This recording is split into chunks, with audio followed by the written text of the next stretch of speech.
नमस्कार, देशनातीच्या सुपर 30 मध्ये मी ऐश्वर्या आपलं स्वागत करते। अंबरनाथ तालुक्यातील ग्रामीण भागातील काही किराणा दुकाने, बदलापूर शहरातील चहाच्या आणि पानाच्या टपऱ्याही अंमली पदार्थ विक्रीची केंद्रे होत चालली आहेत। अंमली पदार्थ विरोधी पथकांच्या शाखांनी गेल्या काही दिवसात केलेल्या कारवाईत ही बाब उघड झाली आहे। शाळकरी मुले, कॉलेजमध्ये जाणारे तरुण तरुणी हे या विक्रेत्यांचे मुख्य लक्ष असल्याचं दिसून येत आहे। आज मुंबईत रेल्वेचा भीषण अपघात झालाय। राज्यातील शहरांची अवस्था बिकट झाली आहे।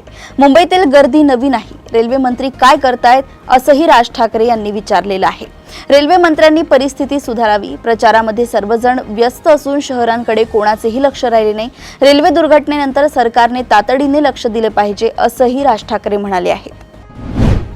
चांगल्या पगाराची सरकारी नोकरी मिळवण्यासाठी प्रत्येक बेरोजगाराचा कायम प्रयत्न सुरू असतो। परिचयातील व्यक्ती, राजकीय नेते किंवा एखादे ॲप यावर पटकन विश्वास ठेवला जातो।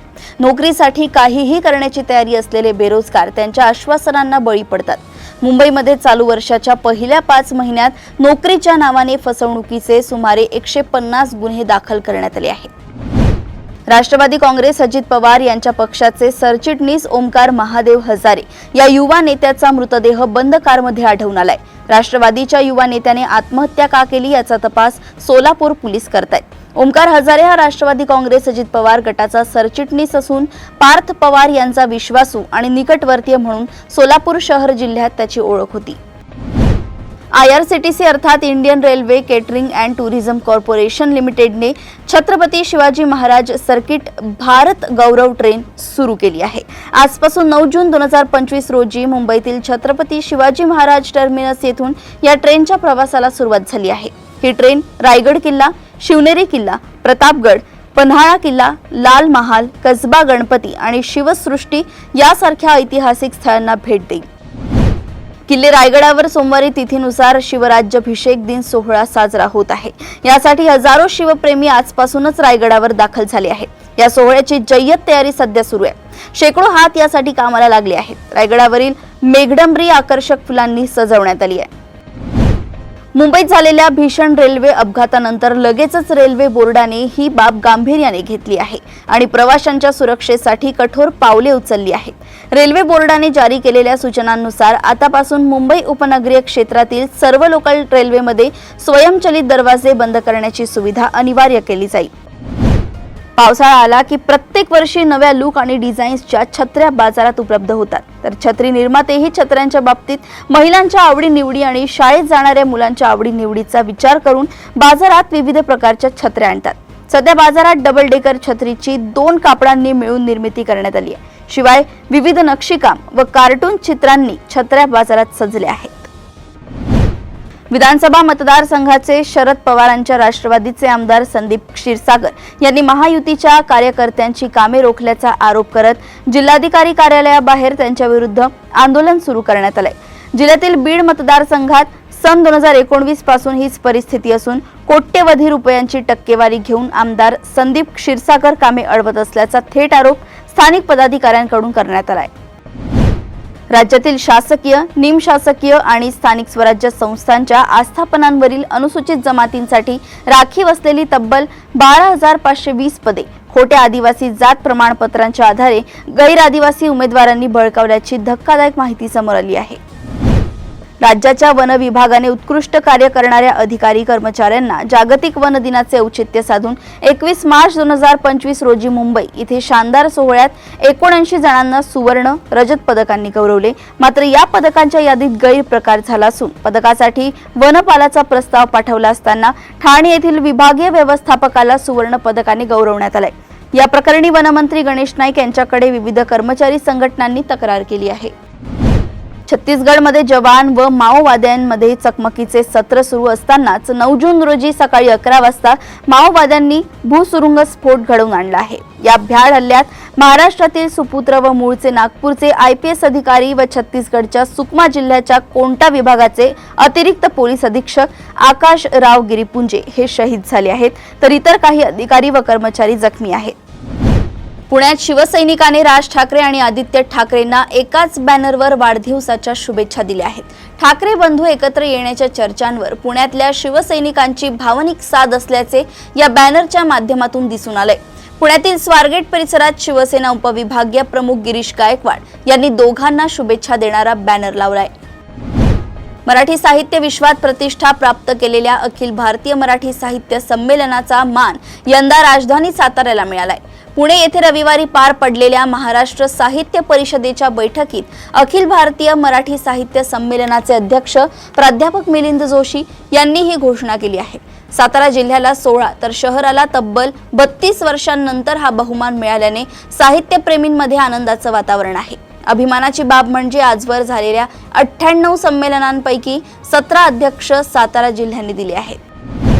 उपमुख्यमंत्री एकनाथ शिंदे यांनी मनसेला मोठा धक्का दिलाय। मनसेचे मुंबईतील एकमेव माजी नगरसेवक संजय तुर्डे यांच्या कार्यकर्त्यांसह शिंदे सेनेत प्रवेश करणार आहेत। संध्याकाळी 6च्या सुमारास हा पक्ष प्रवेश सोहळा ठाणे इथे एकनाथ शिंदे यांच्या उपस्थितीत पार पडेल। त्यामुळे मुंबईत मनसेचे एकनिष्ठ मानले जाणारे संजय तुर्डे यांच्या जाण्यानं कलिना चांदिवली भागात मनसेला धक्का बसणार आहे।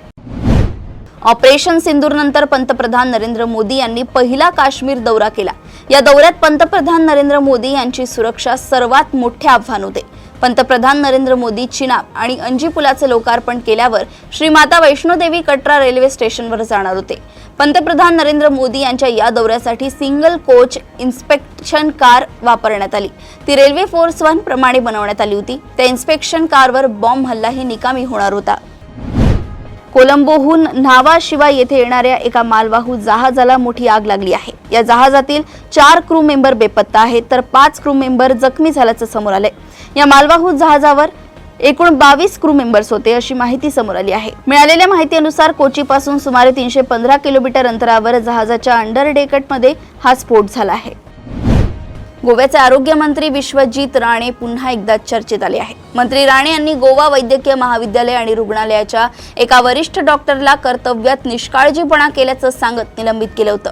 या कारवाईनंतर राणे यांना निवासी डॉक्टरांच्या प्रचंड रोषाला सामोरं जावं लागलं। तसेच राणे यांनी माफी मागावी आणि डॉक्टरांचं निलंबन मागे घ्यावं यासाठी निवासी डॉक्टरांनी 48 तासांचा अल्टिमेटम दिला होता। पण आता गोव्याचे मुख्यमंत्री प्रमोद सावंत यांनी हे प्रकरण हाताळत यावर पडदा टाकलाय।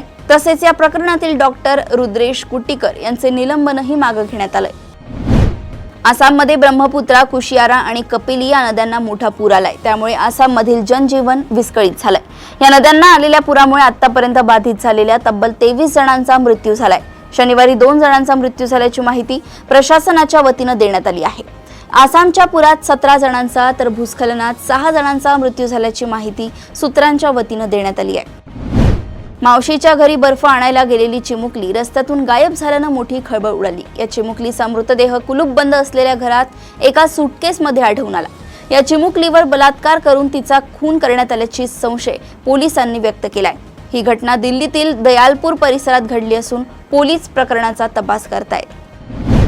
गुरुवारी एलॉन मस्क आणि ट्रम्प यांच्यात मोठा वाद झाला होता। या वादानंतर टेस्लाचे सीईओ एलॉन मस्क यांनी एक्स सोशल मीडियावर एक पोल तयार केला। यामध्ये त्यांनी अमेरिकेत नवीन राजकीय पक्ष स्थापन करण्याची वेळ आली आहे का असा पोल तयार केला। यावर 80% लोकांनी त्याला पाठिंबा दिलाय। त्यामुळे एलॉन मस्क यांना राष्ट्राध्यक्ष व्हायचंय का अशी चर्चा जगभरात सुरू झाली आहे। अमेरिकेतील लॉस एंजेलिसमध्ये तणावाची परिस्थिती निर्माण झाली आहे। बऱ्याच ठिकाणी जाळपोळ आणि हिंसाचार झाल्याचंही समोर आलंय।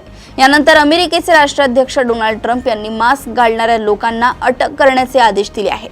ट्रम्प यांनी सोशल मीडिया प्लॅटफॉर्मद्वारे हे आदेश दिले आहेत। युक्रेनकडून रशियावर स्पायडर वेब ऑपरेशन करण्यात आले। त्यात रशियाची 41 लढाऊ विमाने नष्ट झाली। त्याचा मोठा बदला घेण्याची तयारी रशियाकडून सुरू आहे। रशियाने 7 आणि 8 जून रोजी युक्रेनवर भीषण हल्ले केले होते। या हल्ल्यात युक्रेनचे मोठे नुकसान झाले। त्यानंतरही रशियाकडून हल्ले थांबले नाही। आता रशियाकडून युक्रेन आणि त्यांना मदत करणाऱ्या राष्ट्रांवर मोठ्या हल्ल्याची तयारी सुरू आहे। अमेरिकेने दिलेल्या या अहवालामुळे युक्रेन आणि युरोपची चिंता वाढली आहे। राज्य शैक्षणिक संशोधन आणि प्रशिक्षण परिषदेकडून राज्यातील शिक्षकांसाठी वरिष्ठ श्रेणी आणि निवड श्रेणी प्रशिक्षण आयोजित करण्यात आले आहे। मात्र विना अनुदानित शाळांमधील शिक्षकांना ऐनवेळी या प्रशिक्षणासाठी अपात्र ठरवण्यात आले। त्यामुळे या शिक्षकांचे प्रशिक्षण होणार किंवा कसे, तसेच या शिक्षकांनी प्रशिक्षणासाठी भरलेले 2000 रुपये परत मिळणार का असे प्रश्न उपस्थित झाले आहेत। वैद्यकीय क्षेत्रातील नामांकित संस्था असलेल्या छत्रपती संभाजी महाराज शासकीय वैद्यकीय महाविद्यालय व रुग्णालय सातारा येथे विविध प्राध्यापक पदांच्या भरतीसाठी अधिसूचना जारी करण्यात आली आहे। ही भरती 2025 साली कराराधीत तत्वावर होणार असून इच्छुक व पात्र उमेदवारांकडून ऑफलाईन अर्ज मागवण्यात आले आहेत। ही भरती प्रक्रिया पूर्णतः मुलाखतीद्वारे होईल। राज्यातील विद्यार्थ्यांसाठी महाविद्यालयीन असलेल्या शिष्यवृत्ती, शैक्षणिक शुल्काची परतफेड, निर्वाह भत्ता यासारख्या योजना प्रभावीपणे पोहोचवण्यासाठी प्रत्येक महाविद्यालयात विभागीय अधिकारी म्हणून प्राध्यापकांकडे जबाबदारी दिली जावी असे निर्देश उच्च व तंत्र शिक्षण मंत्री चंद्रकांत पाटील यांनी दिले आहेत। काळानुसार भारतीय संरक्षण विभाग नवनवीन आधुनिक प्रणालीचा वापर करतायत। सर्व प्रकारची नवे शस्त्रास्त्रे भारतीय सैन्याला दिली जातात। आता आर्टिफिशियल इंटेलिजन्सचाही वापर केला जातोय।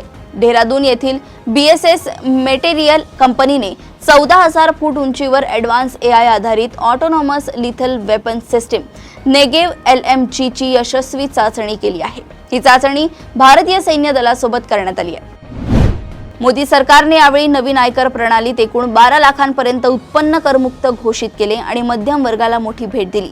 यामुळे आता नव्या आर्थिक वर्षात ITR फाईल करणाऱ्यांच्या हाती जास्त पैसा येईल, पण यामध्ये मोठे पेच आहेत। 12 लाखांपर्यंत वार्षिक उत्पन्न करमुक्तीचा फायदा सर्वांनाच होणार नाही।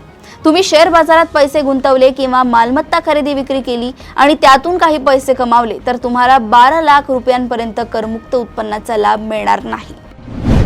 हाऊसफुल 5 शुक्रवारी 6 जून थिएटरमध्ये प्रदर्शित झाला। अक्षय कुमार, अभिषेक बच्चन आणि रितेश देशमुख अभिनीत या चित्रपटाचे 2 व्हर्जन आहेत। पहिले हाऊसफुल 5A आणि दुसरे हाऊसफुल 5B। अलीकडेच अक्षय कुमार वांद्रे येथील एका थिएटरमध्ये पोहोचला आणि हाऊसफुल स्टाईलमध्ये त्यानं चित्रपटाबद्दल प्रेक्षकांच्या प्रतिक्रिया त्याच्या कॅमेऱ्यात टिपल्या। अक्षय कुमार त्याच्या अनोख्या प्रमोशनल स्टंटमुळे पुन्हा एकदा सोशल मीडियावर चर्चेत आलाय। अक्षयनं त्याच्या चित्रपटाचा प्रसिद्ध किलर मास्क घातला आणि कोणाचंही लक्ष न जाता थिएटर बाहेर माईक घेऊन फिरत राहिला। शुभमन गिल याच्या नेतृत्वात टीम इंडिया इंग्लंड दौऱ्यात कसोटी मालिका खेळणार आहे। टीम इंडिया इंग्लंड विरुद्ध 20 जून ते 4 ऑगस्ट दरम्यान एकूण 5 कसोटी सामने खेळणार आहे। बेन स्टोक्स याच्याकडे इंग्लंडच्या कर्णधार पदाची जबाबदारी आहे, तर शुभमन गिल याच्या खांद्यावर भारतीय संघाची धूर असणार आहे। मात्र त्याआधी एड्रियन ली रॉक्स यांचं त्यानंतर आता तब्बल 22 वर्षांनी कमबॅक झालंय।